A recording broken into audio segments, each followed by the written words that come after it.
नमस्कार साथियों, स्वागत है आप सभी का एनडीसी के डिजिटल प्लेटफॉर्म के ऊपर। तो काफ़ी दिनों के बाद में आज रीजनिंग के ऊपर आज आपको एक मेजर टेस्ट देखने को मिला है जो आपको बहुत ही अच्छी प्रैक्टिस करवाएगा और पिछले जो प्रश्न है आपका बहुत ही अच्छा रिवीजन करवाएगा और आपको एक एनालिसिस देगा कि पिछली क्लासेस के अंदर आपने कैसी तैयारी की है और आप अपनी तैयारी की तरफ कितना आगे बढ़ चुके हैं। ठीक है, इन टेस्ट के अंदर आपको सारे टॉपिक्स के मिक्स क्वेश्चन देखने को मिलेंगे, साथ ही साथ में एक प्रैक्टिस देखने को मिलेगी और आप कंपटीशन में किस जगह स्टे कर रहे हैं वो भी आपको एक आपकी स्थिति का एनालिसिस करवाएगा। तो इस टेस्ट को आपको बहुत ही ज़्यादा सीरियसली देना है, एक पेन लेना है और एक कॉपी लेना है और साथ ही साथ में जो टॉपिक्स के जो क्वेश्चन आ रहे हैं उनको क्रम वाइज आपको सॉल्व करना है और एक एनालिसिस करना है कि कितने प्रश्न आपने इसके अंदर बिल्कुल करेक्ट किए हैं। टोटल इस आज के मेजर टेस्ट के अंदर आपको 30 क्वेश्चन देखने को मिलेंगे और ये पूरे 30 प्रश्न आप करेंगे और साथ ही साथ में कमेंट सेक्शन के अंदर आप अपना स्कोर जरूर बताएंगे कितने प्रश्न आप बिल्कुल अच्छे से कर पाए हैं और कहां पर आपको दिक्कत आ रही है। अगर आपने पिछली क्लासेज क्रम वाइज देखी है तो आपको बिल्कुल भी दिक्कत नहीं आएगी और आप इस टेस्ट के अंदर ये देखेंगे कि जितने भी प्रश्न लिए गए हैं सभी के सभी प्रश्न किसी न किसी एग्जामिनेशन के अंदर आए हुए हैं और पिछली क्लासेज अगर आपने देखी है तो आप कंपेयर कर पाएंगे कि हमारा जो लेवल था वो जो आने वाले प्रश्न हैं उन प्रश्नों को बिल्कुल टच करते हुए हमारा लेवल था। ठीक है, तो आपको बहुत ज़्यादा फायदा मिलेगा अगर आपने पिछली क्लासेस देखी है और नहीं देखी है तो आप पिछली क्लासेस चैनल के ऊपर देख सकते हैं, पूरी प्लेलिस्ट बनी हुई है और ये टेस्ट भी आप दे सकते हैं। अगर ये आप टेस्ट देंगे तो आपको बहुत ही ज़्यादा इसके अंदर फायदा होने वाला है। तो चलिए इसी के साथ अब हम स्टार्ट करते हैं प्रश्न नंबर 1 के साथ में और इस प्रश्नों को सबसे पहले आप खुद ट्राई करें और ट्राई करने के बाद में आप इसको उत्तर को कमेंट सेक्शन के अंदर लिखें। ठीक है, और देखिए प्रश्नों की तरफ बढ़ते हैं। 5 सिपाही दक्षिण की ओर मुंह करके एक पंक्ति में खड़े हैं। शेखर धनुष के ठीक दाईं ओर है और बाला बादशाह और धनुष के बीच में है। डेविड पंक्ति के अंतिम दाएं छोर पर है। पंक्ति के बीच में कौन बैठा है? तो अपने को क्या निकालना है कि पंक्ति के बीच में जो है वो कौन बैठा है। ठीक है, इसको अपने को ज्ञात करना है। यदि आपको ऐसा लगता है कि आपको प्रश्न करने के लिए थोड़ा सा समय कम मिल रहा है तो आप जो वीडियो है उसको पॉज कर सकते हैं, उसके बाद में आप उसको सॉल्व करें। ठीक है, लेकिन आपको सॉल्व जरूर करना है। ये क्लास जो चल रही है इसमें बहुत ज़्यादा टाइम देना जो है वो पॉसिबल नहीं होगा, इसलिए जैसे ही आपको क्वेश्चन देखें, क्वेश्चन देखने के बाद में उसको पॉज करें, उसके बाद में उसको सॉल्व करें और उसके बाद में अपना आंसर जो है आप मैच कर सकते हैं। ठीक है, तो देखिए मैं फिर से इस क्वेश्चन को आपको समझाते हुए करता हुआ चलता हूँ और साथ ही साथ में ये सॉल्यूशन देखने से पहले आपको खुद जरूर इस क्वेश्चन को ट्राई करना है। ठीक है, उसके बाद में अगर आपको समझ में नहीं आता तो सॉल्यूशन देखिए और अपने दिमाग के अंदर उस तरीके को करने के तरीके को बिल्कुल आप सेव कर ले। ठीक है, अब देखो 5 सिपाही दक्षिण की ओर मुंह करके एक पंक्ति की ओर खड़े हैं। ठीक है, अब देखो सबसे पहली बात है कि इसके अंदर दक्षिण की तरफ मुंह किया हुआ है। ठीक है, अब दक्षिण की तरफ मुंह किया हुआ है तो डायरेक्शन देखो, जनरली हमारी डायरेक्शन क्या होती है? ये होती है हमारी बाय डायरेक्शन और ये होता है हमारा दायां डायरेक्शन। ठीक है, ये कब होता है? जब हम मुंह कहां करके बैठे हैं? उत्तर की तरफ, उत्तर डायरेक्शन की तरफ जब हमारा मुंह होता है तो हमारी ये डायरेक्शन रहती है। लेकिन फिलहाल इसमें क्या कहा गया है, इसके अंदर देखो जो मुंह जो करके खड़े हैं वो दक्षिण की तरफ करके खड़े हैं। जैसे ही दक्षिण की तरफ करेंगे तो डायरेक्शन विल बी चेंज। ठीक है, डायरेक्शन जो होगी वो चेंज हो जाएगी। देखो ये वाला हमारा क्या हो जाएगा इस बार? अब ये वाला हो जाएगा हमारा दायां और ये वाली साइड हो जाएगी हमारी बाईं साइड। ठीक है, बायां साइड ये हमारा हो जाएगा। तो अब देखो इस प्रश्न को किस तरीके से करना है वो तरीका आप सीख लीजिए। सबसे पहले हम यहाँ पर लिखेंगे डायरेक्शंस। ठीक है, ये और ये। ठीक है, ये हमारी क्या हो जाएगी? दायां और ये हो जाएगा हमारा बायां साइड। ठीक है, अब देखो प्रश्न में क्या दिया गया है कि शेखर धनुष के ठीक दाईं ओर है। देखो धनुष के दाईं ओर, यहां पर मान लीजिए धनुष है और तो शेखर कहां पर हो जाएगा? यहां पर हो जाएगा शेखर। ये हो गया हमारा शेखर। तो 2 जने हम यहाँ पर अब तक लिख चुके हैं। टोटल कितने हैं? 5 जने हैं। उसके बाद में देखो बाला जो है बादशाह और धनुष के बीच में है। धनुष और बादशाह के बीच, देखो धनुष यहाँ पर है। ठीक है, तो यहाँ पर क्या आ जाएगा? बादशाह। ठीक है, अब देखो धनुष और बादशाह के बीच में कौन है? बाला है। धनुष और बादशाह के बीच में कौन है? यहाँ पर है बाला। ठीक है, अब देखो 1 2 3 4 4 जनों को हम यहाँ पर अरेंज कर चुके हैं। देखो 1 2 3 4 को हम अरेंज कर चुके हैं। डेविड पंक्ति के अंतिम दाएं छोर पर है। देखो दाएं छोर ये है, इसका मतलब यहाँ पर कौन हो जाएगा? यहाँ पर हो जाएगा डेविड। यहाँ पर हो गया डेविड। देखो 5 जने हम यहाँ पर अरेंज कर चुके हैं, ठीक है। उसके बाद में देखो प्रश्न क्या है, पंक्ति के बीच में कौन है। बीच में मतलब 5 जने हैं तो 2 जने इधर छोड़ने हैं, 2 जने इधर छोड़ने, मतलब बीचों बीच कौन है, तो पंक्ति के बीचों बीच हमारा क्या हो जाएगा, धनुष। मतलब कि ऑप्शन डी जो है ये हमारा बिल्कुल करेक्ट ऑप्शन हो जाएगा, ठीक है। तो पहले प्रश्न का डी ऑप्शन हमारा करेक्ट हो जाएगा। अगर आपने इस प्रश्न का डी ऑप्शन लगाया है तो ये प्रश्न बिल्कुल आपका सही है, ठीक है। फर्स्ट प्रश्न के बाद में हम बढ़ते हैं क्वेश्चन नंबर 2 के ऊपर, ठीक है। ये है दूसरा प्रश्न, और ये आप देख पा रहे होंगे कि ये जो प्रश्न है, इस टाइप के प्रश्न हम हमारे पिछले वीडियोस के अंदर जो हमने रीजनिंग का पूरा सिलेबस करवाया है उसके अंदर ये टॉपिक्स हमने कवर किए हैं, ठीक है। अब देखिए 4 मित्र ABCD एक कॉफी शॉप में बैठे हैं। ए और बी आमने सामने बैठे हैं। डी और ए के बगल में नहीं बैठा है, किंतु ए के चेहरे के भावों को देख सकता है। भाई चेहरे के भाव को कब देख सकते हैं, जब हम उसके सामने वाली डायरेक्शन के अंदर होते हैं, ठीक है। सामने वाली डायरेक्शन में होते हैं हम उनके भाव को देख सकते हैं। बी सी से बात कर रहा है और उसके सामने बैठा है। तो अब आपके लिए ये टाइम स्टार्ट होता है, इस प्रश्न को करना स्टार्ट कर दीजिए, और जो भी आंसर है आप यहाँ पर अपना आंसर जो है वो कमेंट कीजिए। साथ ही साथ में अगर टाइम आपको थोड़ा सा कम लगता है तो आप वीडियो को पॉज करके फिर सॉल्व करके फिर आप इसका आंसर जो है मिला सकते हैं, ठीक है। तो चलिए फिर इस प्रश्न को मैं करना स्टार्ट करता हूं, क्योंकि उतना टाइम रुकना पॉसिबल नहीं है, तो आप इस वीडियो को पॉज करके उसके बाद में इसको सॉल्व करें, ठीक है। अभी देखो 4 मित्र हैं, ठीक है, और शॉप में बैठे हैं। ए और बी आमने सामने हैं। जैसे मान लो ये है हमारी टेबल, ए और बी आमने सामने, मतलब यहां पर ए है और सामने वाली साइड में बी है, ठीक है। अब देखो ए के बगल में नहीं, ए के बगल में कौन नहीं है, यहां पर डी नहीं बैठा। डी नहीं बैठा इसका मतलब डी कहां पर होगा, भाई ए के बगल में नहीं बैठा, ठीक है। ये देखो डी जो है ए के बगल में नहीं बैठा है, किंतु वह ए के चेहरे के भावों को देख सकता है। मतलब पास में अगर बैठा होगा तो वो भाव को नहीं देख सकता। अगर भाव को देख पा रहा है इसका मतलब वो सामने वाली डायरेक्शन के अंदर होगा। तो यहां पर डी आ चुका है, ठीक है। उसके बाद में देखो बी सी से बात कर रहा है जो उसके सामने बैठा है। बी जो है वो सी से बात कर रहा है जो उसके सामने बैठा है। सामने बैठा है तो सी यहां पर बैठ जाएगा, सी जो यहां पर बैठ जाएगा। आगे प्रश्न देखो, जो उसके सामने बैठे साथ साथ में कौन बैठे, देखो साथ साथ में ए और सी साथ साथ में है, बी और डी ये है साथ साथ में। अब ऑप्शन के अंदर कौन सा है हमें मिलाना है। देखो ए और सी जो है हमें यहाँ पर ऑप्शन नंबर ए के अंदर दिखाई दे रहा है, तो सेकंड का अगर आपने ए ऑप्शन किया है तो आपका बिल्कुल करेक्ट आंसर है, ठीक है। सेकंड के बाद में हम बढ़ते हैं क्वेश्चन नंबर 3 के ऊपर। ये देखो 3rd नंबर क्वेश्चन है कि हमें क्या छांटना है, विषम अक्षर जो है वो हमें छांटना है, विषम अक्षर छांटना है। अभी क्या करना होगा, हमें चारों ऑप्शन को इसको चेक करना पड़ेगा कि चारों ऑप्शन के अंदर क्या क्या आ रहा है। देखिए यहाँ पर है डी, डी है 4 नंबर पे और ये है 5 नंबर पे। डी है 4 नंबर पे और आई है हमारा 9 नंबर पे। उसके बाद में देखो के है 11 नंबर पे और जो क्यू है वो हमारा है 17 नंबर पे।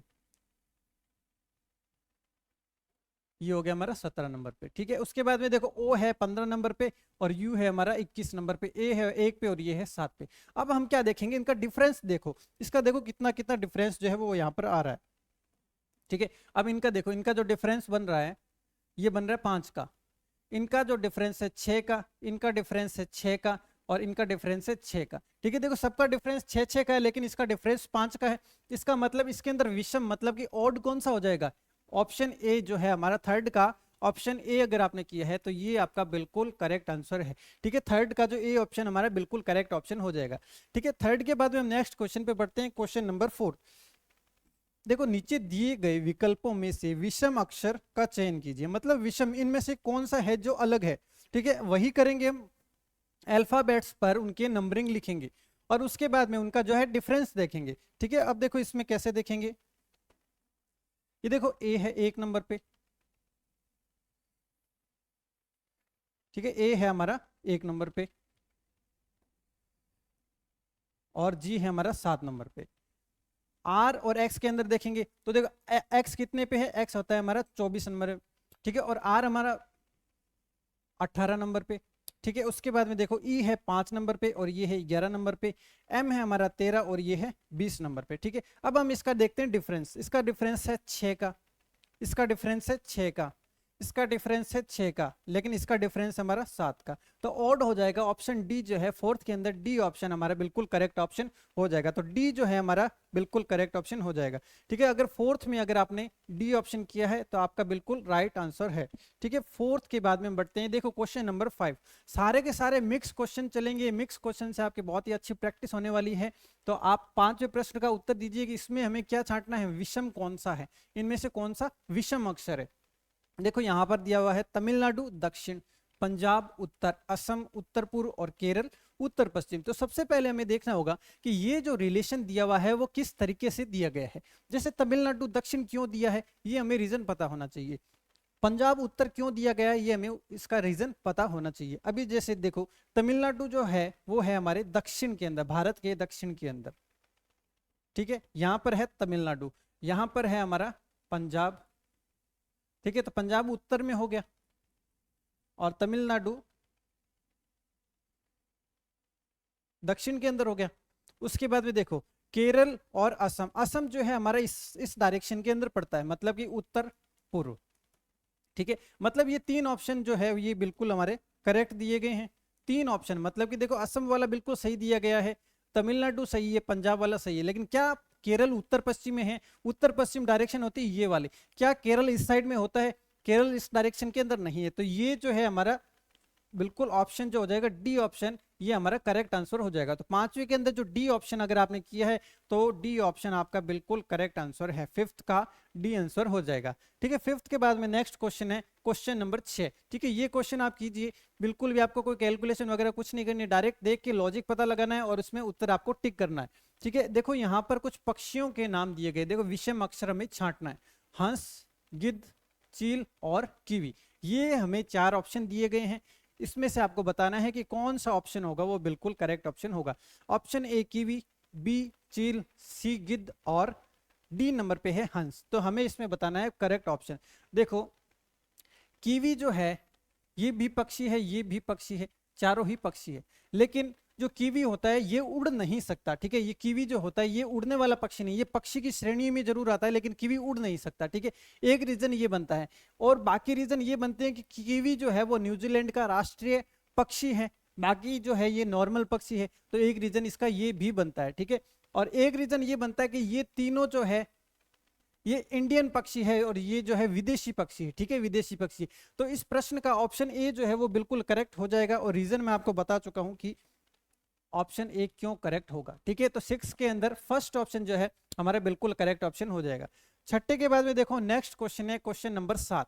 इसमें क्या देखना है हमें, विषम अक्षर को छांटना है, कौन सा ऑप्शन ऐसा है जो इन चारों ऑप्शन के अंदर अलग है या फिर ऑड ऑप्शन है। ठीक है, देखो फर्स्ट ऑप्शन है चोरी करना, सेकंड है बाधा पहुंचाना, थर्ड है रुकावट डालना और फोर्थ है अवरुद्ध करना, अवरुद्ध करना। ठीक है, अब देखो ये तीनों जो है, ये बाधा मतलब किसी काम को रोकना, रुकावट डालना मतलब किसी काम के अंदर रुकावट डालना, किसी काम को रोकना, अवरुद्ध करना का मतलब भी है रोकना, लेकिन चोरी करना है ये तीनों ऑप्शन से अलग हो जाएगा, क्योंकि चोरी करना एक अलग कृत्य है और ये जो है अलग कृत्य है। ये तीनों एक ही प्रकार के बातें हैं, मतलब तीनों क्या है, बाधा पहुंचाना या किसी काम को रोकने का कार्य कर रहे हैं, लेकिन चोरी इसका एक अलग ऑप्शन हो जाएगा। ठीक है, तो इसका ऑप्शन ए है, ये हमारा बिल्कुल करेक्ट ऑप्शन हो जाएगा। ठीक है, 7th का first option will be the right answer. अगर आपने 7th का ऑप्शन ए किया है तो आपका आंसर बिल्कुल करेक्ट है। ठीक है, तो 7th के अंदर ए ऑप्शन हमारा करेक्ट ऑप्शन हो जाएगा। 7th के बाद में नेक्स्ट बढ़ते हैं हम क्वेश्चन नंबर 8 के ऊपर। ठीक है, देखो 8वां क्या प्रश्न है, माता पिता, अमीर व्यक्ति और किसान, इसके अंदर से हमें छांटना है कि कौन सा जो है वो ऑप्शन हमारा बिल्कुल करेक्ट होगा। ठीक है, इसके अंदर भी आपको कैलकुलेशन की जरूरत नहीं है, लेकिन थोड़ा सा आपको दिमाग लगाना पड़ेगा और इस क्वेश्चन का आपको आंसर देना पड़ेगा। ठीक है, तो ये देखो ऑप्शन इसके देख लीजिए और इसका जो आंसर आप कीजिए। ठीक है, क्या ऑप्शन का आंसर जो है वो हो सकता है। ठीक है, ये है प्रश्न नंबर 8।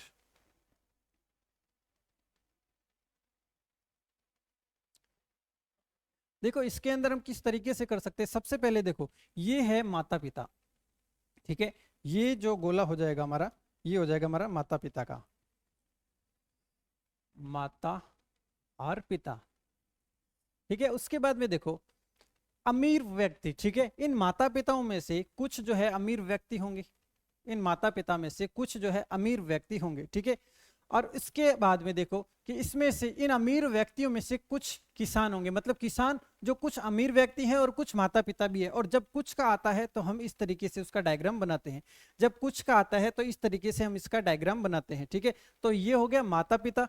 माता पिता में से कुछ माता पिता है वो अमीर व्यक्ति है, कुछ माता पिता है वो अमीर व्यक्ति है। ठीक है, अब देखो किसान, किसान माता पिता भी हो सकता है, किसान अमीर व्यक्ति भी हो सकता है। तो दोनों को इंटरसेक्ट करते हुए यहाँ पर जो है वो गोला बनाया जाएगा। तो इस तरीके से ऑप्शन ए जो है ये हमारा बिल्कुल करेक्ट ऑप्शन हो जाएगा। और ये थोड़ा सा प्रश्न अपवादित जरूर माना जाता है, लेकिन जो बोर्ड ने जो आंसर इसका जो माना है वो ए ऑप्शन माना था। तो हम यहाँ पर सिर्फ और सिर्फ जो बोर्ड ने आंसर की के अंदर आंसर माना है केवल उसी प्रश्न के ऊपर और उसी ऑप्शन के बारे में हम बात करेंगे। तो ऑप्शन ए जो है ये इसका बिल्कुल करेक्ट ऑप्शन है और ए ऑप्शन ही इसका जो है एग्जाम के अंदर करेक्ट माना गया था। अगर आपके दिमाग में कोई भी ऐसा अपवादित ऑप्शन इनमें से आ रहा है तो लेकिन आपको उत्तर ए को ही करेक्ट मानना है, क्योंकि बोर्ड ने इसका आंसर जो है ए ही बिल्कुल करेक्ट माना है। ठीक है, 8th के बाद में हम बढ़ते हैं क्वेश्चन नंबर 9th।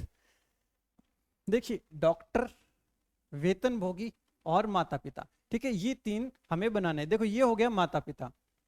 ठीक है, इन माता पिताओं में से कुछ जो होंगे वो डॉक्टर होंगे, इन माता पिताओं में से कुछ जो है वो डॉक्टर होंगे। ठीक है, अब वेतनभोगी, देखो माता पिता भी वेतनभोगी हो सकते हैं और डॉक्टर भी वेतनभोगी हो सकते हैं। ठीक है, तो ये वाला जो ऑप्शन बी है ये हमारा बिल्कुल करेक्ट ऑप्शन होगा, क्योंकि देखो जो वेतनभोगी है वो इंसान भी हो सकते हैं जो माता पिता नहीं है। ठीक है, जो माता पिता नहीं है वे लोग भी तो वेतनभोगी हो सकते हैं, वे लोग भी तो डॉक्टर हो सकते हैं, जैसे ये हमने बनाया माता पिता का। ठीक है, इन माता पिता में से कुछ जो है वो डॉक्टर है, ये डॉक्टर हैं। ठीक है, और इनमें से कुछ जो है वो वेतनभोगी है, तो ये वेतनभोगी जो है डॉक्टर भी वेतनभोगी हो सकते हैं और माता पिता भी जो है वो वेतनभोगी हो सकते हैं, क्योंकि वो डॉक्टर नहीं है तो क्या वो कोई ना कोई तो काम जरूर करते होंगे और काम करते होंगे तो वो डेफिनेटली वेतनभोगी प्रश्न होंगे। ठीक है, तो ये वाला जो है हमारा ऑप्शन बी जो बिल्कुल करेक्ट ऑप्शन हमारा बनेगा। तो 9th के अंदर बी ऑप्शन है हमारा बिल्कुल करेक्ट ऑप्शन। 9th के बाद में हम बढ़ते हैं क्वेश्चन नंबर 10th। 10वां प्रश्न है, थोड़ा सा आपको इसके अंदर दिमाग लगाना पड़ेगा और एग्जाम के अंदर आया हुआ प्रश्न है। ठीक है, अब देखो मगरमच्छ, जलीय जंतु और सरीसृप, ये तीन है। ठीक है, अब देखो सरीसृप का मतलब मैं आपको बता देता हूं। सरीसृप, ठीक है, ये सरीसृप होते हैं जो रेंग कर चलने वाले जीव होते हैं, जो रेंग कर चलने वाले जीव होते हैं उनको कहते हैं सरीसृप। जिससे हमारा मगरमच्छ हो गया, जैसे सांप हो गए, ये सारे क्या होते हैं सरीसृप होते हैं।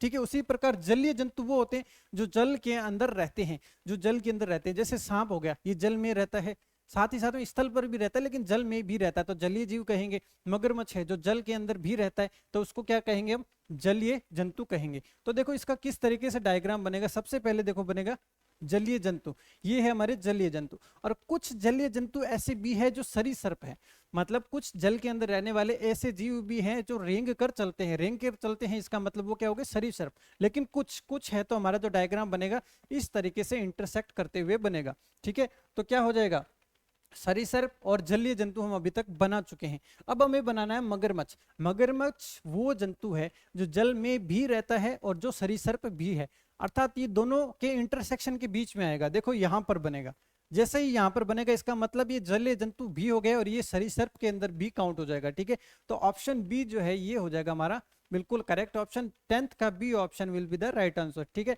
10th में अगर आपने बी ऑप्शन किया है तो आपका आंसर बिल्कुल करेक्ट है। ठीक है, 10वीं के बाद में हम नेक्स्ट क्वेश्चन बढ़ते हैं, क्वेश्चन नंबर 11। ठीक है, देखो निम्न संख्या श्रेणी में प्रश्नवाचक चिन्ह के स्थान पर कौन सी संख्या आएगी। अब हमें क्या बताना है कि इसके अंदर कौन सी संख्या जो है यहाँ पर आने वाली है। तो सबसे पहले हम क्या देखेंगे, इसके अंदर लॉजिक देखेंगे कि ये संख्याएं जो पहले लिखी गई है ये संख्याएं किस तरीके से लिखी गई है। तो सबसे पहला हमारा जो दिमाग के अंदर एक लॉजिक आता है वो आता है डिफरेंस देखने का। तो सबसे पहले हम क्या करेंगे, इसके बीच में हम देखेंगे कितना कितना डिफरेंस है। देखो 67 और 46 और 67 का अंतर कितना है, 21 का।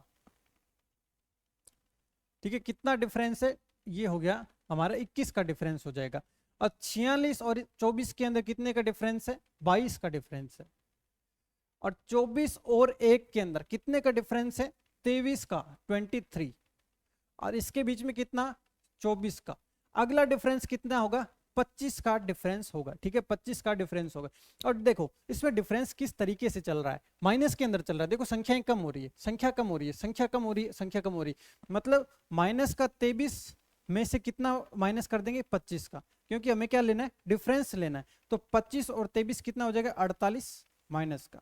तो हमारा जो आंसर हो जाएगा फर्स्ट ऑप्शन, 11वें के अंदर फर्स्ट ऑप्शन जो हो जाएगा हमारा बिल्कुल करेक्ट ऑप्शन हो जाएगा, ठीक है। तो अगर हम ये भी कह सकते हैं कि जो डिफरेंस चल रहा है ये क्या चल रहा है, माइनस के अंदर चल रहा है। देखो -21, -22, -23, -24, तो अगला डिफरेंस कितना होगा, माइनस का 25 का डिफरेंस होगा। और माइनस का 25 मतलब हम यहाँ पर जब ऐड करेंगे तो कितना आ जाएगा, 48 माइनस का। तो ऑप्शन ए जो है बिल्कुल करेक्ट ऑप्शन हो जाएगा। ये था हमारा 11वां प्रश्न। 11वें के बाद में बढ़ते हैं क्वेश्चन नंबर 12 के ऊपर। देखो 12 के अंदर फिर से हमें क्या निकालना है, क्वेश्चन मार्क जो है इसका जो है वैल्यू हमें निकालना है। तो कीजिए इस प्रश्न को किस तरीके से करेंगे, क्या लॉजिक जो है आप इसके अंदर लगाने वाले हैं, और उसके बाद में उसका जो ऑप्शन है वो आप कमेंट सेक्शन के अंदर लिखिए। देखते हैं कितनों का बिल्कुल करेक्ट ऑप्शन आता है।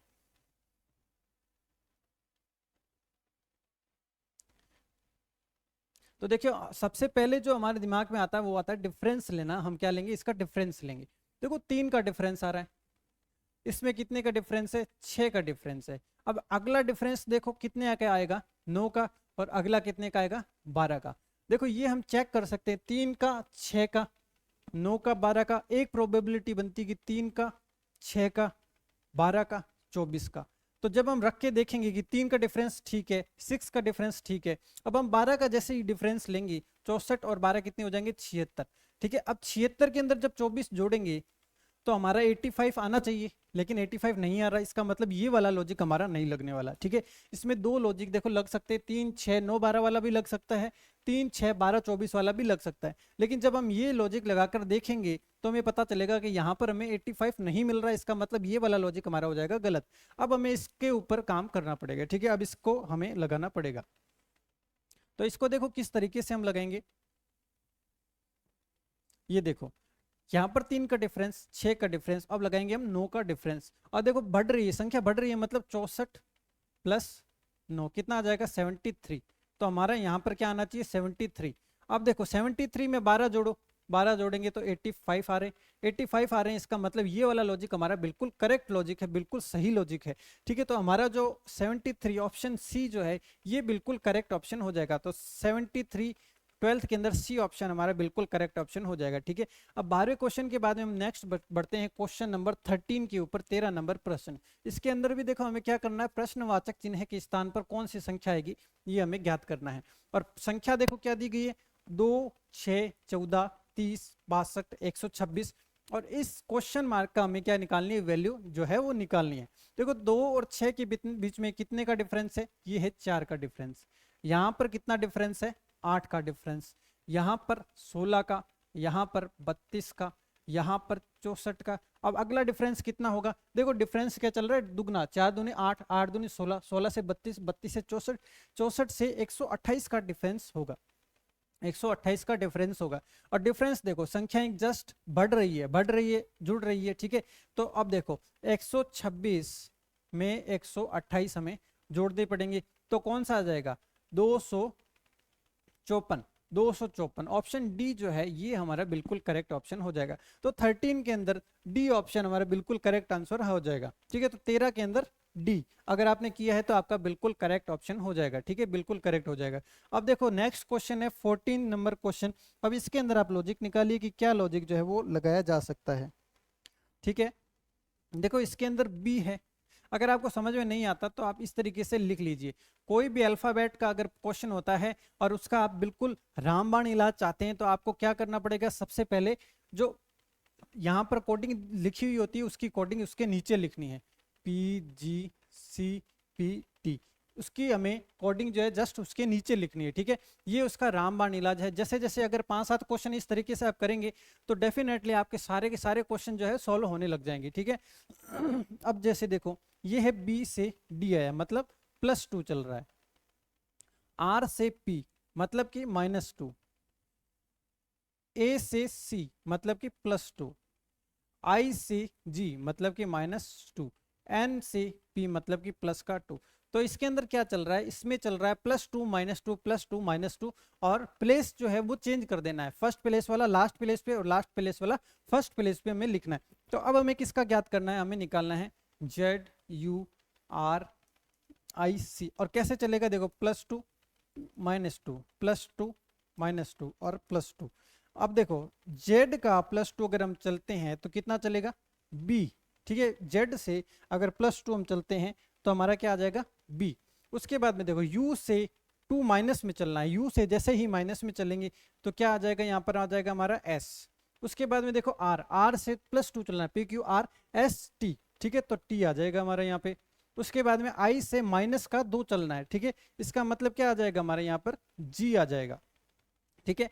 उसके बाद में देखो C से +2 चलना है, CDE मतलब +2 जैसे ही चलेंगे तो हमारा क्या आ जाएगा, EGTSB, जो कि ऑप्शन नंबर सेकंड हमारा ऑप्शन हो जाएगा, ठीक है। तो 14 के अंदर जो है बी ऑप्शन हमारा बिल्कुल करेक्ट हो जाएगा। अगर आपने 14 के अंदर सेकंड ऑप्शन किया है तो आपका बिल्कुल करेक्ट आंसर है, ठीक है। 14 के बाद में नेक्स्ट बढ़ते हैं क्वेश्चन नंबर 15, ठीक है। 15वें प्रश्न के अंदर देखो, अगर कोई भी प्रश्न में दिक्कत आए तो सबसे पहले उनको इसी तरीके से लिखना है,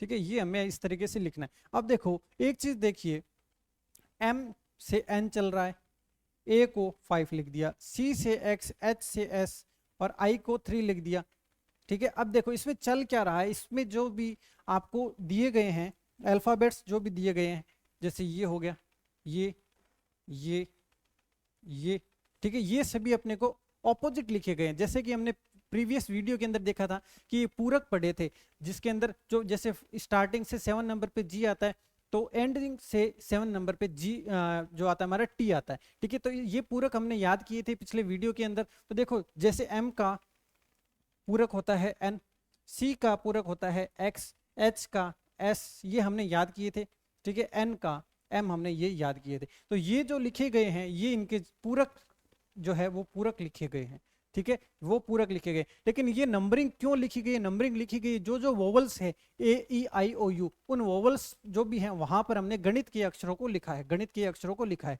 तो इसी को ध्यान में रखते हुए हमें देखो किसका बताना है, PREDICT,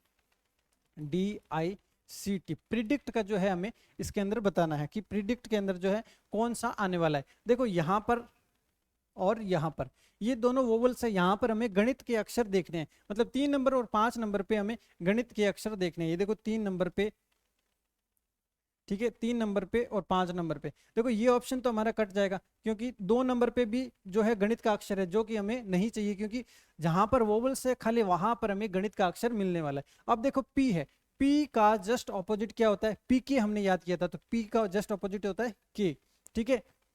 अब देखिए आर का जस्ट ऑपोजिट होता है आई, आर का ऑपोजिट होता है आई, और डी का उल्टा क्या होता है, डी का जो उल्टा हो जाएगा वो हो जाएगा डब्लू, ठीक है। और सी का ऑपोजिट जो हो जाएगा वो एक्स हो जाएगा, और टी का ऑपोजिट हो जाएगा जी। अब आपको ये अगर लग रहा है कि ये डायरेक्ट मैंने कैसे लिख दी, तो इसके लिए आपको पिछला जो है वीडियो कोडिंग डिकोडिंग का फर्स्ट वीडियो आपको देखना पड़ेगा, उसके अंदर इसके बारे में पूरे पूरक जो है वो हमें समझाए गए हैं, ठीक है। अब देखो, अब उसके बाद में देखो यहाँ पर जो अल्फाबेट रेगुलर अल्फाबेट जैसे 4 3 2 1, जैसे इसमें 5 3 4 लिखा गया था, तो उस तरीके से हमने इस अल्फाबेट्स को लिख दिया, ठीक है। तो KI4W3X ये आ जाएगा हमारा ऑप्शन ए जो है, ये हमारा 15वें के अंदर फर्स्ट ऑप्शन हमारा बिल्कुल करेक्ट ऑप्शन हो जाएगा, ठीक है। तो 15वें के अंदर ए ऑप्शन अगर आपने किया है तो आपका बिल्कुल करेक्ट ऑप्शन हो जाएगा। अब देखो, अब यहाँ से 16 नंबर में हमें जो है एक ब्लड रिलेशन का क्वेश्चन देखने को मिला है, और ब्लड रिलेशन के क्वेश्चन को करने का हमने तरीका आपको बहुत ही अच्छा तरीका बताया था, बिल्कुल रामबाण, जो आपने पहले कहीं नहीं देखा होगा, ठीक है। अगर उस तरीके को आप देखना चाहते हैं तो उसके लिए आपको देखना पड़ेगा ब्लड रिलेशन का वीडियो जो पिछली प्लेलिस्ट के अंदर हमने डाला हुआ है। देखो PLTBN और डी एक कारोबारी परिवार के 6 सदस्य हैं, एन बी का बेटा है जो एन की मां नहीं है, ठीक है, एल बी का भाई है, डी और बी विवाहित जोड़ा है, टी उस डी की बेटी है जो पी की बहन है। तो हमें क्या बताना है, एन और टी के अंदर संबंध बताना है। इसके लिए एक डायग्राम बनाने का तरीका आपको बताया था, तो वो डायग्राम आपको बनाना है और एक ये डायग्राम अपने को ड्रॉ करना है। देखो इसको किस तरीके से करेंगे,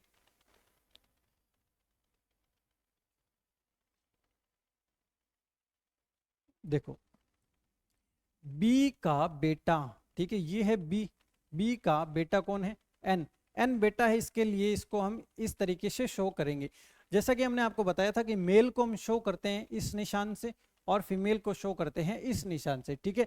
तो उसी तरीके से हमने बना दिया कि बी का बेटा एन, तो बी का बेटा एन जो एन की मां नहीं है। देखो जब हमने एक चीज हमने बताई थी कि जो और हमें देखने को अगर मिलता है तो जो होता है वो पास वाले के लिए बात की जा रही है, अगर यहाँ पर और होता तो वो दूर वाले के लिए बात की जा रही होती, ठीक है।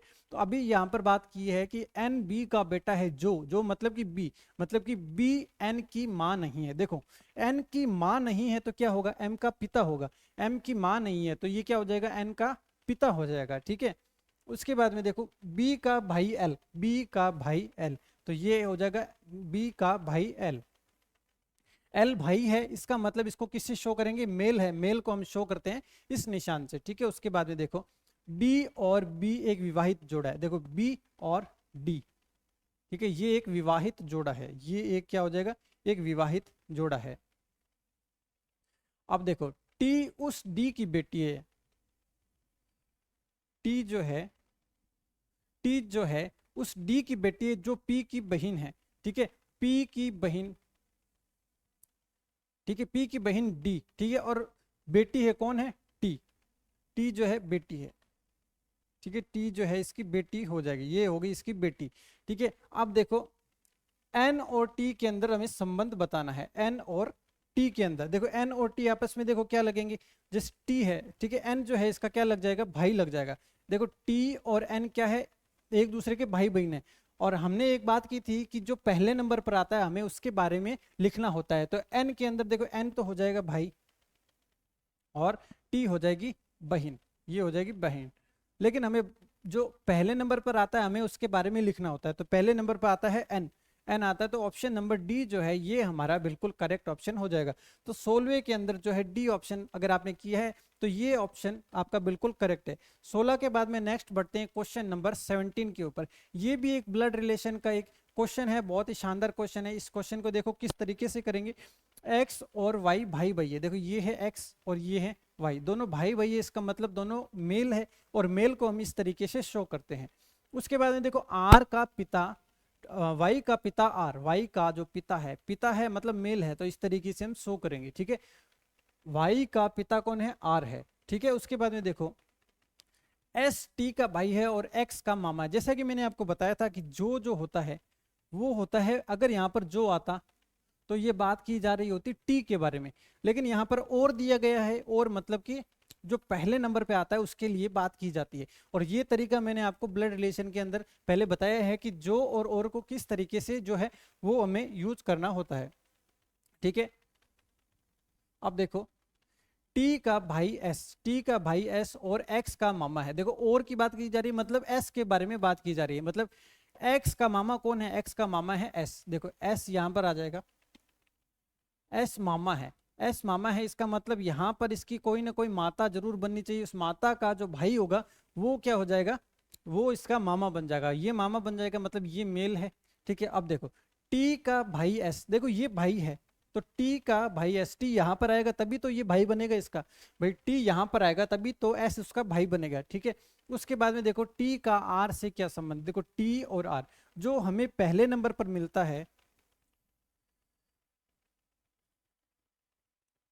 देखो जो हमें पहले नंबर पर लिखा होता है हमें उसके बारे में बताना होता है, तो टी क्या हो जाएगी, ये तो हो जाएगी पत्नी और ये हो जाएगा इसका हस्बैंड, ठीक है, ये हो जाएगा इसका पति, ठीक है। लेकिन हमें टी के बारे में बताना है तो टी क्या हो जाएगी, इसकी पत्नी, तो 17वें के अंदर बी ऑप्शन है, ये हो जाएगा बिल्कुल करेक्ट ऑप्शन, ठीक है। 17 में बी ऑप्शन बिल्कुल करेक्ट हमारा हो जाएगा, ठीक है। अब 17 के बाद में बढ़ते हैं क्वेश्चन नंबर 18 के ऊपर, 18वां प्रश्न। देखो उस विकल्प का चयन करें जो तीसरे पद से ठीक उसी प्रकार संबंधित है जिस प्रकार दूसरा पद सबसे पहले वाले पद से, मतलब कि इसका और इसका जो रिलेशन है उसी तरीके से इसका और अगले पद का हमें इसका रिलेशन जो है वो ज्ञात करना है। तो 18वां कीजिए, किस तरीके से आप 18वां प्रश्न कर सकते हैं, ठीक है। इसके अंदर हमें क्या करना है, सबसे पहले जब भी कोई कोडिंग डिकोडिंग अल्फाबेट्स का जो भी प्रश्न आता है उसको अच्छे से करने के लिए हमें यहाँ पर उसको अलग से लिखना चाहिए, तो वही करेंगे हम। बी डी एफ और एच, और उसका देखो डी डब्ल्यू डी एस। ठीक है, अब देखो इसके अंदर हम रिलेशन निकालते हैं। देखो बी और डी +2, ठीक है। अब देखो डी से डब्ल्यू चल रहा है, ठीक है, ये चल रहा है ऑपोजिट, ऑपोजिट, ठीक है, डी और डब्ल्यू एक दूसरे के ऑपोजिट है। और इसमें देखो ये क्या चल रहा है, ये चल रहा है -2, ये हमारा क्या हो जाएगा, एफ से डी जा रहा है, इसका मतलब डी ई एफ -2। अब देखो एच एस हमने याद करवाया था, ये क्या चल रहा है, ऑपोजिट, ऑपोजिट अल्फाबेट, एच और एस एक दूसरे के ऑपोजिट अल्फाबेट्स हैं, ठीक है। और ऑपोजिट अल्फाबेट्स कैसे हैं, मतलब कि जैसे एच है वो स्टार्टिंग से 8 नंबर पे, उसी तरीके से एस जो है वो लास्ट से 8 नंबर पे है। और ये पूरक हमने जो है वो पहले हम वीडियो के अंदर याद कर चुके हैं, ठीक है। उसके बाद भी देखो हमें किसका याद करना है, टी वी वाई और जेड, इसका हमें ज्ञात करना है। देखो सबसे पहले इसमें हमें +2 चलना है, इसके अंदर हमें ऑपोजिट चलना है, इसके अंदर -2 चलना है, और इसके अंदर हमें ऑपोजिट चलना है। देखो सबसे पहले हमारा क्या आता है, टी आता है, ठीक है। तो टी का जस्ट ऑपोजिट हमें लिखना पड़ेगा, ठीक है। टी का जस्ट ऑपोजिट देखो हमें क्या जो +2 के अंदर चलना है, देखो एस टी यू वी, +2 के अंदर चलेंगे तो वी, ठीक है। अब हमें लिखना है वी का ऑपोजिट, ठीक है। तो देखो हमने ईवीएस पढ़ा था, ई वी एस, ई और वी एक दूसरे की क्या है, ऑपोजिट है, तो वी का ऑपोजिट हो जाएगा ई, ठीक है। अब हमें y से -2 चलना है, y से जैसे ही हम -2 चलते हैं तो देखो क्या आ जाएगा, y से हमें क्या चलना है, -2 चलना है, तो हमें यहाँ पर मिलेगा w, क्या मिल जाएगा, w मिल जाएगा, क्योंकि y जो आता है वो आता है हमारा जो 25 नंबर पे, -2 करेंगे तो हमें चलना होगा 23 नंबर पे, 23 पे क्या आता है हमारा W। और Z का हमें लिखना है ऑपोजिट, Z का हमें लिखना है ऑपोजिट, तो Z का ऑपोजिट हमारा हो जाएगा A, तो VEWA, मतलब कि ऑप्शन डी जो है ये हो जाएगा हमारा बिल्कुल करेक्ट ऑप्शन। तो 18 के अंदर 4th ऑप्शन है, ये हमारा बिल्कुल करेक्ट ऑप्शन हो जाएगा। 18 के बाद में हम बढ़ते हैं क्वेश्चन नंबर 19 के ऊपर, ठीक है। इसके अंदर भी हमें देखो किस तरीके से करना है, देखो अल्फाबेट्स दिए गए हैं, इसके अंदर हमें रिलेशन निकालना है। देखो के से एम जाना है, K L M +2, S T U +2, J K L +2, मतलब अगर हम +2 चलते हैं तो हमारा आंसर जो है वो आ जाएगा। देखो P Q R S T, तो यहाँ पर क्या आ जाएगा टी। सी से हमें +2 चलना है, सी से +2 चलेंगे तो क्या है, सी डी ई, तो क्या आ जाएगा हमारे यहाँ पे ई आ जाएगा। यू से +2 चलना है, यू वी डब्ल्यू, ठीक है। तो ये तो बिल्कुल ही इजी क्वेश्चन था, TEW, डी ऑप्शन जो है 19 के अंदर डी ऑप्शन बिल्कुल करेक्ट ऑप्शन हमारा हो जाएगा। तो 19 के अंदर डी ऑप्शन अगर आपने किया है तो आप बिल्कुल करेक्ट है, ठीक है। उसके बाद में देखो उस अक्षर या समूह का चयन करें जो निम्न श्रेणी में प्रश्नवाचक स्थान पर आएगा। तो देखो ये हमें एक क्वेश्चन दिया गया है, इसको देखो किस तरीके से करेंगे, ILO $U और X, इसको हमें अरेंज करना है कि यहाँ पर कौन सा जो अक्षर आने वाला है। तो सबसे पहले जब भी अल्फाबेट वाले क्वेश्चन आप देखते हैं तो उसको आपको अलग से लिखना होता है, फिर उसकी नंबरिंग जो है आपको लिखनी होती है, ठीक है। जैसे नंबरिंग इसकी किस तरीके से लिखी जाएगी, आई आता है 9 नंबर पे, ठीक है। एल जो आता है हमारा 12 नंबर पे, ओ आता है 16 नंबर पे। अब देखो यहाँ पर भी कोई नंबरिंग आई, देखो 9 12, देखो 3 का डिफरेंस, 4 का डिफरेंस, अगला कितना आएगा 5 का डिफरेंस, मतलब 21 यहाँ पर आएगा, ठीक है, 21 यहाँ पर आएगा, ठीक है। उसके बाद में देखो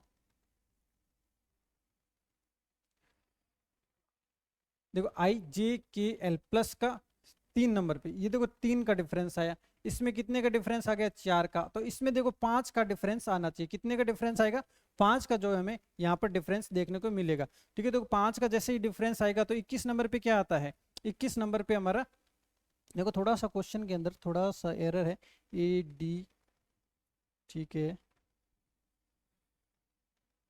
देखो एक बार फिर से इसको देखो, देखो ILO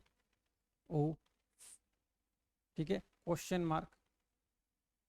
$U और X, ये हमें एक क्वेश्चन दिया गया है 20 नंबर जो प्रश्न है। इसके अंदर सबसे पहले देखो I से यहाँ पर हम पैरेलल सीरीज भी एक बार देख सकते हैं। देखो I है 9 नंबर पे, ये है हमारा 16 नंबर पे, और ये है हमारा 21 नंबर पे। तो देखो 5-5 का डिफरेंस चल रहा है इसके अंदर 7 का डिफरेंस है और इसमें 5 का डिफरेंस है, ठीक है। लेकिन इसके अंदर देखो पैरेलल सीरीज जो है इसके अंदर नहीं लगेगी, इसमें देखो पैरेलल सीरीज जो है नहीं लगेगी, हमें डायरेक्ट इसका नंबरिंग ही देखनी पड़ेगी।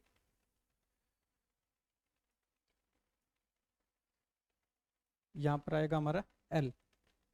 ठीक है, अब देखो इसके अंदर देखो आई से आई है 9 नंबर पे, एल जो है हमारा कितने नंबर पे 12 नंबर पे, ओ है 16 नंबर पे। ठीक है, और यहाँ पर हमें क्वेश्चन मार्क दिया गया है। ठीक है, क्वेश्चन मार्क 9 से 12, 12 से 16, 16 से देखो यहाँ पर कितना आएगा 21, 21।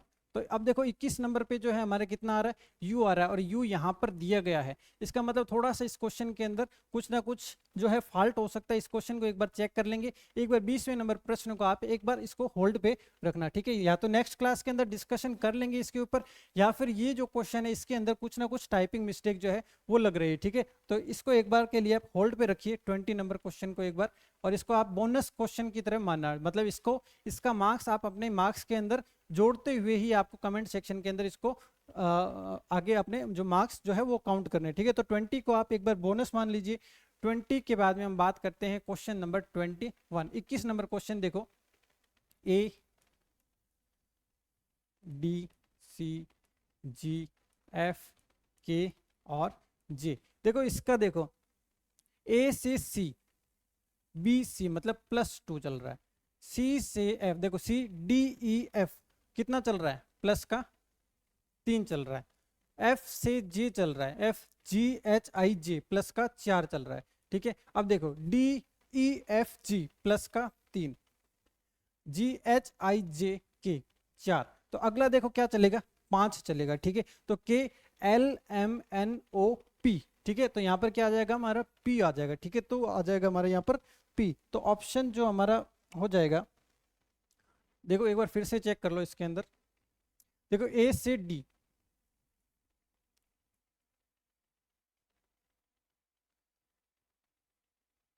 ठीक है ए से डी, देखो ए से डी की अगर हम बात करते हैं, ये 1 नंबर पे, ये 4 नंबर पे, ये 3 नंबर पे, ठीक है, और ये 7 नंबर पे। देखो नंबरिंग जब इस तरीके से चलती है तो वो क्या चलती है, एक पैरेलल सीरीज चलती है। पहला अगर आपको डाउट आता तो आप कहते हैं कि डायरेक्ट जो है पैरेलल सीरीज कैसे ले लिया, तो ये हमें कैसे दिमाग में आएगा। तो सबसे पहले जैसे ही हम नंबरिंग करेंगे तो नंबरिंग कुछ है रैंडम टाइप की आएगी, जिसके अंदर कोई भी लॉजिक नहीं बनेगा। और जब भी आपको ज्यादा डिजिट्स दिए जाते हैं तो हमें किस पे ध्यान देना होता है, हमें ये ध्यान देना होता है कि हो सकता है यहाँ पर पैरेलल सीरीज लगे। तो जैसे ही हमने पैरेलल सीरीज को ट्राई किया तो देखो ए से सी 3,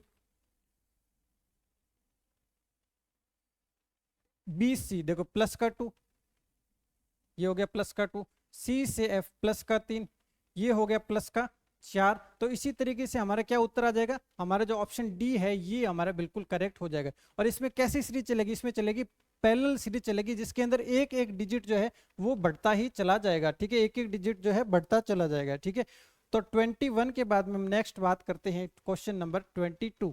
देखो ई वाई यू ओ के क्वेश्चन मार्क और ये ए। ठीक है, अब हमें इसमें देखो के से K L M N O +4, O P Q R S T U 6, फिर देखो इसमें +4, इसमें +6। ठीक है, मतलब सीरीज किस तरीके से चलेगी, +4 +6 +4 +6 +4 +6।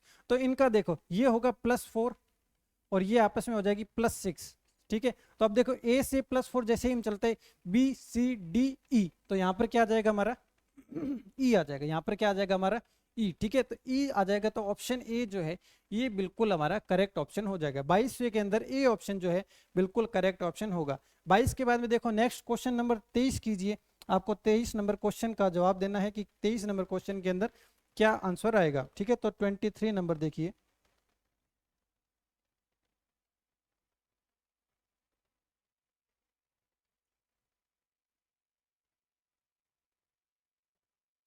ठीक है, एक बार देखिए एक छोटी सी मिस्टेक जो है इस क्वेश्चन के अंदर 21 के अंदर, इसके अंदर देखो थोड़ा सा जो है आंसर जो है अपना चेंज हो जाएगा।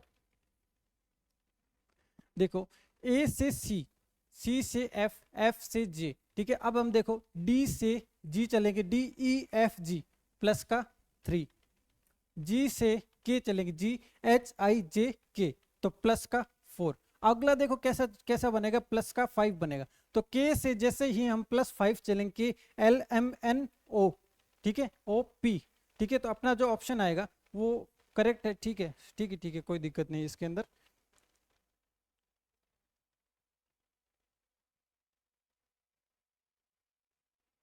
ठीक है, तो अभी आप क्वेश्चन नंबर 23 हमारा चल रहा था, 23 के अंदर देखो, देखो GDIF क्वेश्चन मार्क SP और A और X। देखो इसको किस तरीके से करना है, देखो G से I, GHI +2 चल रहा है, ठीक है, उसमें देखो DEF मतलब कि +2, यहां पर भी +2 चल रहा है। इसी तरीके से देखो यहां पर देखिए किस तरीके से चल रहा है, STUVWXY और A। देखो यहां पर कितना है, S आ रहा है जो हमारा, G है 7 नंबर पे, I 9 नंबर पे, ये जो है हमें यहाँ पर फाइंड आउट करना है। उसके बाद में देखो A आता है हमारा 1st नंबर पे, और S जो है हमारा ये आ जाएगा 19 नंबर पे। ठीक है, देखो 2 का अंतर आ गया यहाँ पर, ठीक है, यहाँ पर कोई डिफरेंस आएगा, उसके बाद में यहाँ पर 19 का, और इसके बीच में देखो कितने का गैप आया है, इसके बीच में जो गैप आया है वो आया है 7 का। ठीक है, देखो 26, 7 और 1 8 का गैप आया है। इसका मतलब देखो यहाँ पर 2, यहाँ पर 4, यहाँ पर 6, तभी यहाँ पर 8 बना होगा। इसका मतलब देखो यहाँ पर जैसे 7 से 9, और यहाँ पर आएगा 9 से 13, ठीक है, यहाँ पर आएगा 13 नंबर वाला। तो आई था 9 नंबर पे, और 13 नंबर पे हमारा क्या आ जाएगा, 13 पर आ जाएगा हमारा M। ठीक है, अब देखो, अब इसके बाद में देखो यहाँ पर हमारा कैसे चल रहा है, +2 के अंदर चल रहा है। ठीक है, हमारा क्या चल रहा है, प्लस के अंदर 2 चल रहा है, प्लस में हमारा 2 चल रहा है। तो यहाँ पर देखो क्या आ जाएगा फिर, उस तरीके से हमारा देखो DEFGHIJ, तो यहाँ पर हमारा आ जाएगा, देखो यहाँ पर +2, यहाँ पर +4, आगे इस तरीके से हमारी सीरीज चलती जाएगी। तो यहाँ पर आ जाएगा M और J। ऑप्शन ए जो है ये बिल्कुल करेक्ट ऑप्शन हमारा हो जाएगा, ऑप्शन ए। 23 में फर्स्ट ऑप्शन जो है अगर आपने किया है तो ये है आपका बिल्कुल करेक्ट ऑप्शन हो जाएगा। ठीक है, 23 के बाद में अब जो हमारे क्वेश्चन शुरू हो रहे हैं वो हो रहे हैं हमारे डाइस के क्वेश्चन हमारे यहाँ से स्टार्ट जो है वो होने जा रहे हैं। 24 नंबर क्वेश्चन कीजिए, 24 नंबर क्वेश्चन।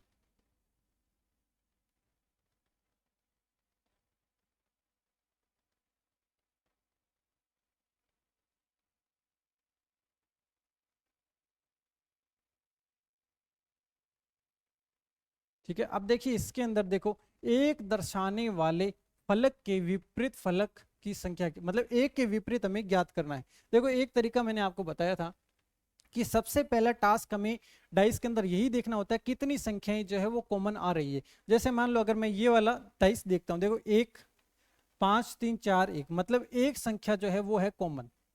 ठीक है, एक ही संख्या कॉमन है। तो एक संख्या जब कॉमन होती है तो देखो एक नियम मैंने आपको बताया था कि एक दर्शाने वाले के विपरीत हमें बताना है। तो जो कॉमन संख्या होती है वहां से हम घुमा देते हैं क्लॉकवाइज डायरेक्शन के अंदर, जो कॉमन संख्या होती है वहां से हम क्लॉकवाइज डायरेक्शन में घुमा देते हैं। तो देखो 1 5 4, अब इसके ऊपर मैं लिखता हूं 1 3 6, 1 3 6, इसका मतलब 5 के विपरीत है 3, और 4 के विपरीत जो है वो है 6।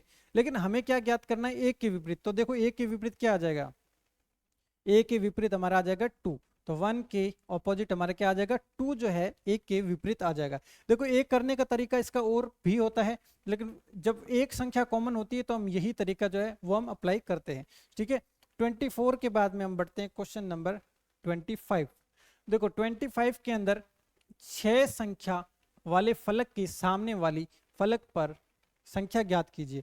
तो हमें क्या ज्ञात करना है कि 6 के विपरीत कौन सी संख्या आएगी। तो सबसे पहले हमें देखना है, जैसे कोई भी डाइस ले लीजिए, मान लीजिए मैं ये डाइस ले लेता हूं। ठीक है, इसके अंदर देखो 5 और 5 कॉमन है, बाकी कोई भी संख्या कॉमन नहीं है। तो जो संख्या कॉमन है वहां से हमें क्लॉकवाइज डायरेक्शन में चलना है। 5 4 1, 5 6 2, 5 6 2। अब देखो 4 के विपरीत 6, और हमें क्या ज्ञात करना है, 6 के विपरीत हमें ज्ञात करना है। तो 6 के विपरीत जो हो जाएगा हमारा 4 हो जाएगा। ठीक है, मतलब कि ऑप्शन ए 25 में ऑप्शन ए जो है ये बिल्कुल हमारा करेक्ट ऑप्शन हो जाएगा। 26 के बाद में 25 के बाद में नेक्स्ट हम बात करते हैं क्वेश्चन नंबर 26 के ऊपर। ठीक है, क्वेश्चन नंबर 26 के ऊपर हम बात करते हैं, और आप इसका आंसर जो है कमेंट सेक्शन के अंदर लिखिए कि क्या इसका उत्तर हो सकता है।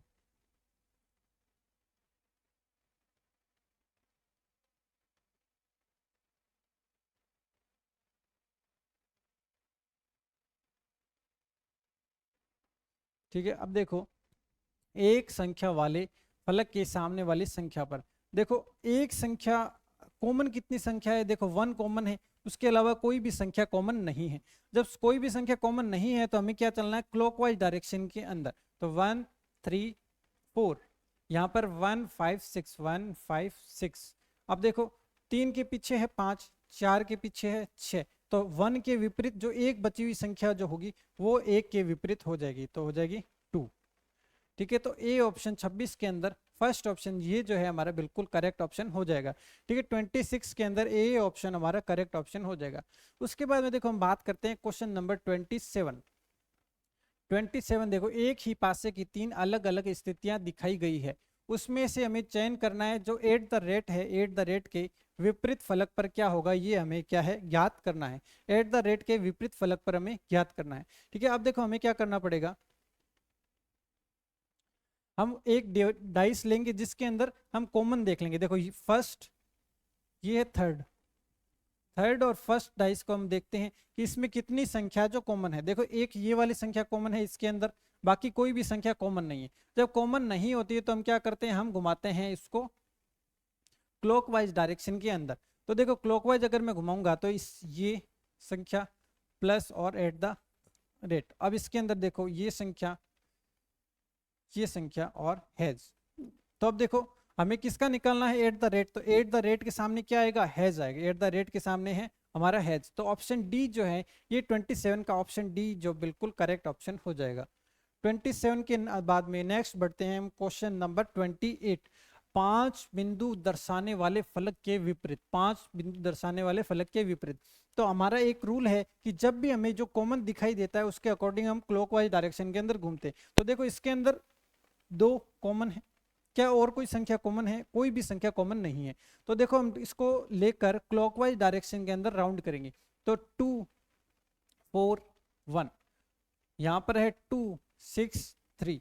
ठीक है, अब देखो 4 के पीछे है 6, 1 के पीछे है 3, तो 2 के पीछे क्या हो जाएगा, 2 के पीछे हो जाएगा हमारा 5, 2 के पीछे हमारा हो जाएगा 5। तो 5 बिंदु के विपरीत क्या हो जाएगा, ऑप्शन बी जो है ये हो जाएगा हमारा बिल्कुल करेक्ट ऑप्शन। ठीक है, बी ऑप्शन हमारा बिल्कुल करेक्ट ऑप्शन हो जाएगा। 28 के बाद में हम क्वेश्चन नंबर 29 के ऊपर बात करते हैं। उस संख्या का चयन करें जो संख्या 4 वाले फलक के विपरीत फलक पर होगी।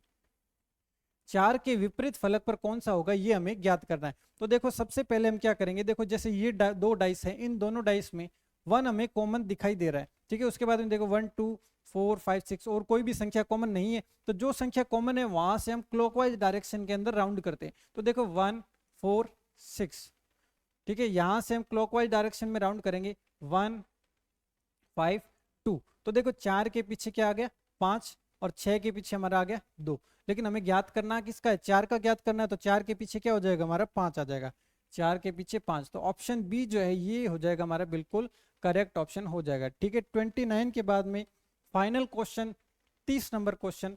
ठीक है, एक ही पासे की 2 स्थितियां दर्शाई गई है जिसके 6 फलक अक्षर A B C D E और एफ चिन्हित हैं।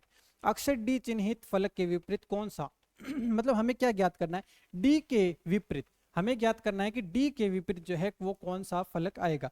ये देखो ये है हमारा डी, अब देखो ये है डी और यहाँ पर भी हमारा डी और कोई भी संख्या कॉमन नहीं है। जब सिंगल संख्या कॉमन होती है तो हम राउंड करते हैं क्लॉकवाइज डायरेक्शन के अंदर, डी सी ए। ठीक है, उसके बाद में यहाँ पर है डी, क्लॉकवाइज में चलना है, एफ और बी। देखो सी के पीछे एफ है, ए के पीछे हमारा बी है, तो डी के पीछे हमारा क्या हो जाएगा, देखो डी के पीछे देखो सी एफ ए बी के अलावा सी नहीं होगा, एफ नहीं होगा, ए नहीं होगा, तो कौन सा बचेगा, एकमात्र ई बच जाएगा। ठीक है, डी के सामने क्या आ जाएगा हमारा ई, जो ऑप्शन है ये हमारा जो ऑप्शन हो जाएगा। तो देखो आज की क्लास में अपनों ने 30 प्रश्न किए हैं, उसमें से एक प्रश्न आपको बोनस मानते हुए, अगर वो आपका उत्तर आ रहा हो चाहे नहीं आ रहा हो, उसको आप बोनस मानते हुए अपने जितने भी मार्क्स बन रहे हैं, जितने भी क्वेश्चन बन रहे हैं, उन सभी क्वेश्चन को आप बताएंगे कि कितने करेक्ट हुए कितने इनकरेक्ट हुए। ठीक है, करेक्ट भी बताएंगे इनकरेक्ट भी बताएंगे, जिससे क्या है आपके मार्क्स का आंकलन किया जा सके, आपके मार्क्स का एनालिसिस किया जा सके। और जिन जिन बच्चों ने पिछली क्लासेस देखी है आपको पता लग रहा होगा कि आप कितने ज़्यादा फायदे के अंदर है।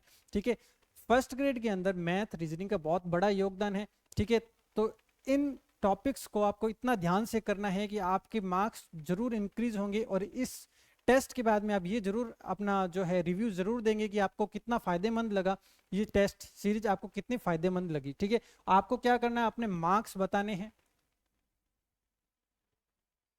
ठीक है, करेक्ट कितने हुए और इनकरेक्ट भी आपको बताना है। ठीक है, मार्क्स आपको नेगेटिव मार्किंग करते हुए बताना है, मतलब नेगेटिव मार्किंग करके बता देना। अगर नेगेटिव मार्किंग ना करना आए तो आप करेक्ट और इनकरेक्ट लिखकर भी अपना बता सकते हैं। ठीक है, जिससे क्या होगा, एक कंपटीशन की भावना जो है आप में जो है वो एनकरेज होगी। ठीक है, ये थे 30 प्रश्न। उसके बाद में देखो, एक स्कूल व्याख्याता की फर्स्ट पेपर की जो हमारी एक सीरीज चल रही है, उसके अंदर रेगुलर टेस्ट डाले जा रहे हैं, रेगुलर अपलोड हो रहे हैं, लेकिन आप मैथ और रीजनिंग के कारण से या अदर सब्जेक्ट के कारण से उसके अंदर थोड़ा सा कम जो इंटरेस्ट ले रहे हैं, जो आपके लिए क्या है कि केवल टेस्ट सीरीज खरीदने से ही हमें फायदा नहीं होगा, साथ साथ में हमें उसको देना भी चाहिए। ठीक है, देखिए जनरली क्या होता है कि हम सब्जेक्ट से डरते रहते हैं, लेकिन जो रेगुलर टेस्ट देते रहते हैं वो टॉपिक को सीखते जाते हैं और हमसे आगे बढ़ते जाते हैं। देखो, कोई भी सब्जेक्ट छोड़ के हम आगे नहीं बढ़ सकते, इसलिए हमें क्या करना है, रेगुलर टेस्ट सीरीज में जो है पार्टिसिपेट करना है। और इस टेस्ट सीरीज के अंदर 100 प्रश्नों के मैथ और रीजनिंग के 5 पेपर भी अपलोड किए जाएंगे। ठीक है, लेकिन आपको क्या करना है, इस टेस्ट के अंदर आपको रेगुलर टेस्ट देना है, और टेस्ट को लगातार आपको देना भी है। केवल टेस्ट खरीदने से हमें फायदा नहीं होगा, साथ साथ में उसको प्रैक्टिस करने से, सॉल्व करने से आप बहुत ज़्यादा इंप्रूवमेंट पाएंगे। ठीक है, और हमें बहुत ज़्यादा टाइम थोड़ी ना देना है, बहुत ज़्यादा टाइम नहीं लगता है। अगर आप थोड़ा टाइम भी अगर देंगे तो इनके अंदर आप पक्का बहुत ज़्यादा इंप्रूवमेंट लाएंगे। ठीक है, बहुत ज़्यादा अच्छा आपको इंप्रूवमेंट देखने को मिलेगा। देखो, टेस्ट सीरीज जो है काफ़ी सारे, इसके अंदर 50 प्रश्न पत्र है। मान लीजिए आप रेगुलर करते हैं, ठीक है, तो 15 प्रश्न आपको जो है हमेशा रीजनिंग के अंदर देखने को मिलते हैं। तो आप सोचो 50 प्रश्नों, अगर 50 टेस्ट आप रेगुलर दे लेते हैं तो जितने प्रश्न होते हैं वो सारे के सारे प्रश्न इसके अंदर कवर हो जाएंगे, और पक्का आपको टेस्ट सीरीज से बहुत ज़्यादा जो है फायदा मिलने वाला है। ठीक है, तो आप टेस्ट सीरीज खरीदने के साथ साथ में इनको प्रैक्टिस करें, इनके अंदर टेस्ट दें, ज़्यादा से ज़्यादा इसके अंदर पार्टिसिपेट करें। ठीक है, जिससे आपको पक्का इस टेस्ट सीरीज से बहुत ज़्यादा फायदा मिलने वाला है। तो आज आपको ये पहला टेस्ट कैसा लगा, इसके बारे में अपना रिव्यू जरूर दें। टेस्ट के जो करेक्ट इनकरेक्ट क्वेश्चन जरूर लिखें। Thank you.